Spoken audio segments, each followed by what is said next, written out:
Hello everyone, welcome to my channel. पिछले topic में adrenergic पूरा कंप्लीट किया था। आज से मतलब अभी स्टार्ट करें cholinergic nervous system. Cholinergic nervous system का मतलब पैरासिम्पैथेटिक बोलते हैं हम। सिंपैथेटिक का हमने पहले एड्रेनर्जिक, और कॉलिनर्जिक को हम बोलते हैं पैरासिम्पैथेटिक। नाम से पता चल रहा है कॉलिनर्जिक मतलब इसमें एसिटाइल कोलिन का रिलीज है। मेन न्यूरोट्रांसमीटर इसमें लिखा हुआ है एसिटाइल कोलिन। अब एसिटाइल कोलिन का पूरा प्रोसेस देखते हैं, बेसिकली कैसे मेटाबॉलिज्म क्या होता है, फॉर्मेशन वगैरह। बेसिकली आप न्यूरॉन्स जो पढ़ते हो, न्यूरॉन्स में आपने पढ़ा होगा डेंड्राइट्स, एक्सॉन्स, टर्मिनल, ये सब पढ़ा होगा। ठीक है, एक तो सेल बॉडी होता है, फिर डेंड्राइट, फिर एक लॉन्ग सा सिलेंडर टाइप होता है एक्सॉन। अब एक्सॉन्स की बात करें तो एक्सॉन में तुम देख सकते हो एसिटाइल कोलिन दिख रहा है। हाँ, acetyl choline plus acetyl CoA plus choline, ये बना रहा है आपका एसिटाइल कोलिन। ठीक है, एसिटाइल कोलिन बना रहा है। ठीक है, अब ये जो होता है एक्शन पोटेंशियल जनरेशन से होता है। जैसे एक्शन पोटेंशियल जब जनरेट होगा, टंग क्यों स्लिप कर रही, एक्शन पोटेंशियल जब जनरेट होगा ना, तब पूरा ये बनता है। ठीक है, मतलब एक्शन पोटेंशियल जनरेट हुआ, पूरा न्यूरॉन में एक्सॉन तक जा रहा है, फिर जाके वो क्या करेगा, सोडियम की एंट्री कराएगा, बहुत ज़्यादा सोडियम एंटर करेगा। अब वो जो है वो फर्दर पूरा प्रोसीजर कराएगा, मतलब वही एसिटाइल कोलिन प्लस कोलिन का एडिशन, फिर बाद में एसिटाइल कोए, एसिटाइल कोलिन बना, acetyl CoA plus chlorine equals to acetyl choline. तो ये बना। अब वेसाइकल फॉर्म में है। वेसाइकल फॉर्म में वैसे ही जैसे मैंने बताया था कि एड्रेनर्जिक में भी वेसिकल फॉर्म में आता है, वैसे ये भी वेसिकल फॉर्म है। फिर वो फ्यूज कर जाएगा। अब फ्यूजन किस वजह से होता है कि उसके लिए आपको कैल्शियम की नीडेड होती है। एक इंपॉर्टेंट पॉइंट है कि इसमें कैल्शियम का नीड होता है। ठीक है, यहाँ पे मैंने लिखा है कैल्शियम इज रिक्वायर्ड। ठीक है, कैल्शियम नीडेड होता है कि जैसे ही आपका कोई भी एक्शन पोटेंशियल न्यूरॉन से पास कर रहा है, न्यूरॉन से पास करते हुए वो क्या करेगा, सोडियम की एंट्री करेगा, एसिटाइल कोए को कोलिन से एडअप करेगा, बनाएगा एसिटाइल कोए, एसिटाइल कोलिन। हाँ, एसिटाइल कोलिन बना है वेसाइकल फॉर्म में, फिर वो फ्यूज कर जा रहा है और वो रिलीज कर दे रहा है एसिटाइल कोलिन को। तो फिर अब इसमें कैल्शियम का नीडेड है। ठीक है, अब जो ये यहाँ पे रिलीज हुआ एसिटाइल कोलिन, एसिटाइल कोलिन जो रिलीज हुआ, ये दूसरे पेज पे देखिए कि एसिटाइल कोलिन जब वो रिलीज हुआ, एसिटाइल कोलिन रिलीज हुआ तो वो क्या करता है, पर्टिकुलर रिसेप्टर्स पे बाइंड करता है। रिसेप्टर जो होता है निकोटिनिक और मस्करेनिक। तो निकोटिनिक और मस्करेनिक रिसेप्टर पे एक्ट करके वो ऑर्गन्स पे एक्ट करता है। ठीक है, अब इसमें आप साइड में देख सकते हैं ये लिखा है एसिटाइल कोलिन एस्ट्रेस, दिख रहा है। हाँ, ये देखो एसिटाइल कोलिन एस्ट्रेस दिख रहा है। एसिटाइल कोलिन एस्ट्रेस का काम क्या होता है, एसिटाइल कोलिन को तोड़ देता है एसिटेट प्लस कोलिन। अब कोलिन का रीअपटेक हो जाता है। देखो यहाँ से मैंने एरो बनाया रीअपटेक, देखो दिख रहा है। हाँ, एक मिनट वापस दिखते हैं। हाँ, रीअपटेक का मैंने बताया। हाँ, थोड़ा, हाँ थोड़ा अच्छे से नहीं आ रहा है ना यार।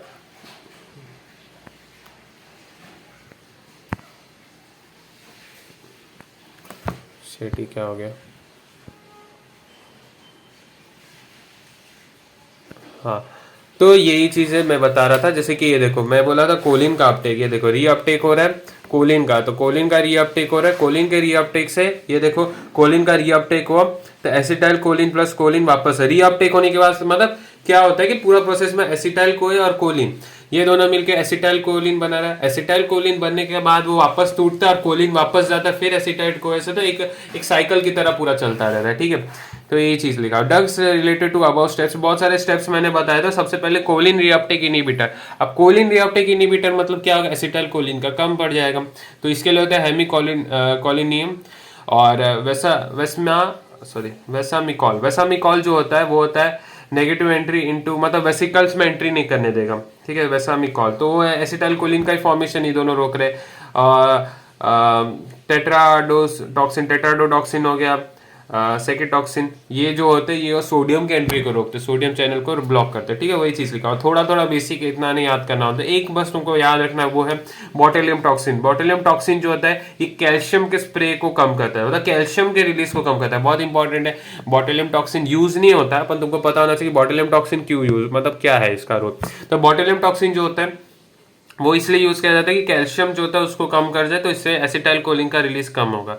फिर black window spider toxin. Black window spider toxin क्या होता है कि causes sudden release of acetyl choline. Sudden release of acetyl choline मतलब कि जो भी एसिटाइल कोलिन था वो एक साथ ही सारे निकलते हैं। बेसिकली एक का पीरियड होता है कि कोई भी थोड़ा थोड़ा थोड़ा करके पूरा निकले, एक साथ स्प्रे नहीं होता। वही लिखा हुआ है sudden release of acetyl choline, depletion of the store मतलब स्टोरेज को कम करता है। बोटेलियम टॉक्सिन का यूज इज एग्जांपल एक्लेशिया, बेलफार स्पैजम, ऐसा लिखा हुआ है, इतना याद नहीं मेरे को इसके लिए। बेसिकली ट्रीटमेंट तुमको याद है, मसल स्पेसिसिटी, क्रॉनिक माइग्रेन के लिए यूज किया जाता है। हाइपर हाइड्रोसिस, हाइपर हाइड्रोसिस होता है स्वेटिंग, ज़्यादा आपका हाइड्रोसिस मतलब होता है कि स्वेटिंग, तो हाइपर हाइड्रोसिस मतलब कि ज़्यादा स्वेटिंग हो रहा है, तो उसके ट्रीटमेंट के लिए तो botulinum toxin muscle spasticity, chronic migraine, hyperhidrosis और कॉस्मेटिक यूज किया जाता है, ठीक है। एसिटाइल कोलिन का डिग्रेडेशन की बात करें तो एसिटाइल कोलिन का डिग्रेडेशन एंडोजिनस एक्सोजिनस, वर्ड पता है एंडोजिनस मतलब इन बॉडी, एक्सोजिनस बाहर से, तो आप एंडोजिनस डिग्रेडेशन किससे होता है, एसिटाइल कोलिन एस्ट्रेस, अंदर ही अंदर आपके पास एक एंजाइम होता है जिसको होता है एसिटाइल कोलिन एस्ट्रेस, उससे आपका डिग्रेडेशन होता है, एंडोजिनस ये हो गया।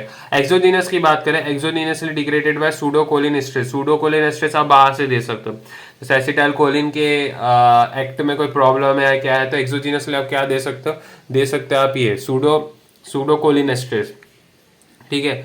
अब degraded by acetylcholinesterase that is attached on postsynaptic organ, और इसमें और एक और लिखा है butylcholinesterase, butylcholinesterase, ये सर्कुलेट इन प्लाज्मा और ब्लड, तो ये मतलब बस डिग्रेडेशन की बात की। अब आते हैं पूरा इंपॉर्टेंट टॉपिक है, एक और इंपॉर्टेंट टॉपिक जो है आपका acetyl choline receptors. Acetyl choline receptors की बात करें तो इसमें आता है निकोटिनिक और मस्करेनिक।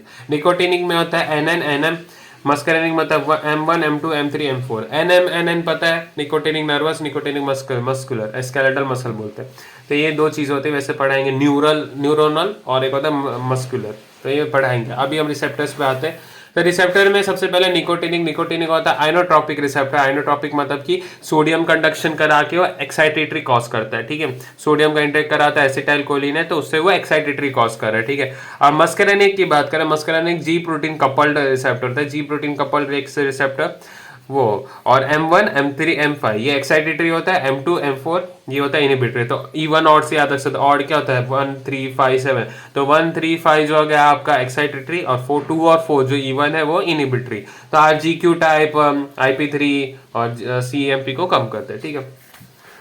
अच्छा, लोकेशन की बात करूं तो लोकेशन में बात करें तो लोकेशन में एनएन और NM.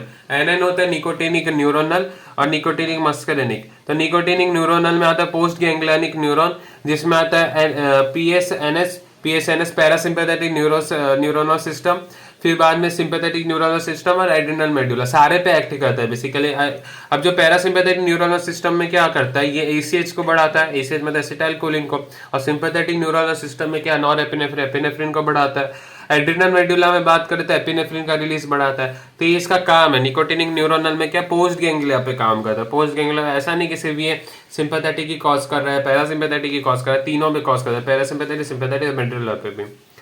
Nicotinic muscular, nicotinic skeletal muscle, nicotinic skeletal muscle part of somatic nervous system. Function क्या है, muscle contraction, sodium entry, depolarisation.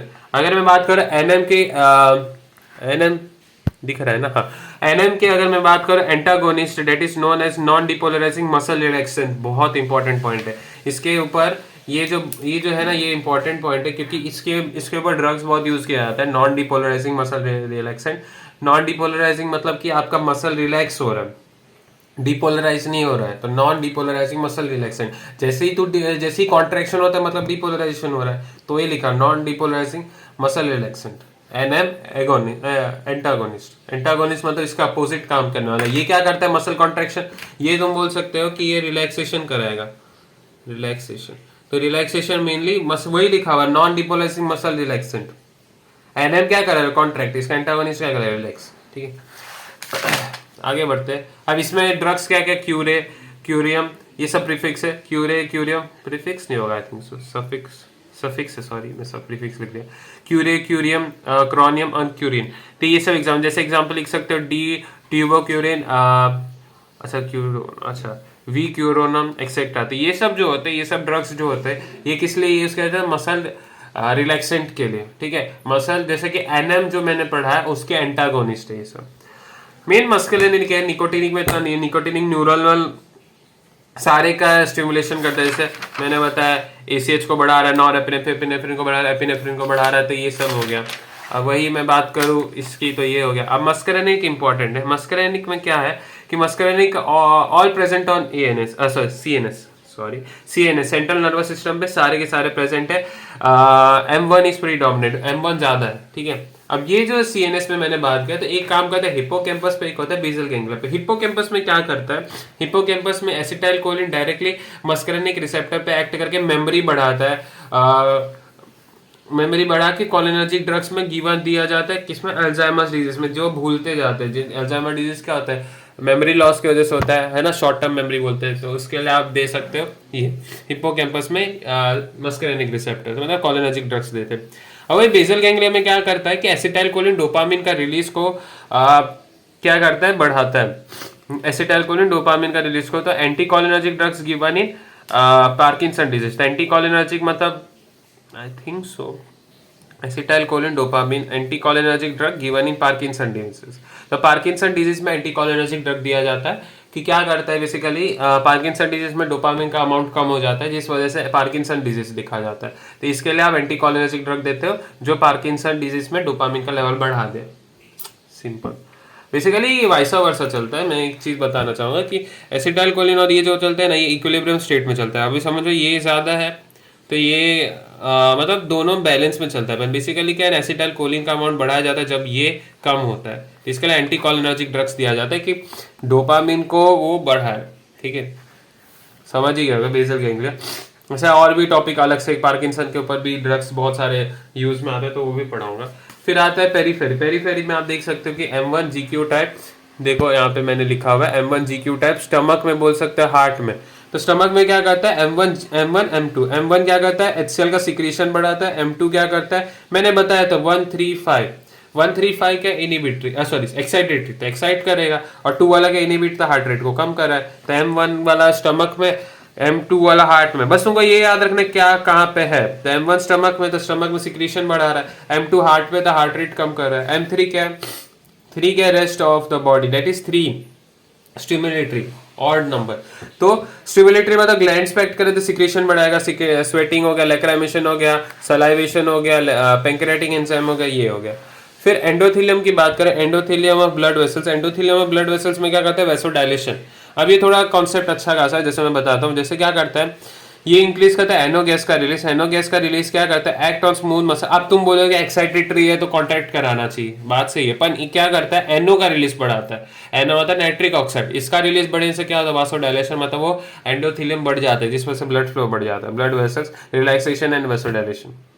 Simple है, जैसे इन्फ्लामेशन वगैरह में पढ़ा है मैंने, वो भी देख सकते हो। स्मूथ मसल में बात करें, स्मूथ मसल में कॉन्ट्रैक्शन बढ़ा देगा, एक्साइटेटरी है तो कॉन्ट्रैक्शन बढ़ा देगा। ब्रोंकियो कॉन्स्ट्रिक्शन, ब्लैडर कॉन्स्ट्रिक्शन, और internal interstitial constriction, miosis, miosis. Miosis क्या होता है, मायोसिस होता है आपका स्पिंटर पिपलार मसल का कॉन्ट्रैक्शन।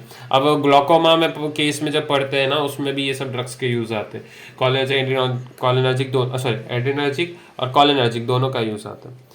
तो ये है मसल्स, स्मूथ मसल्स में कॉन्ट्रैक्शन बढ़ाना।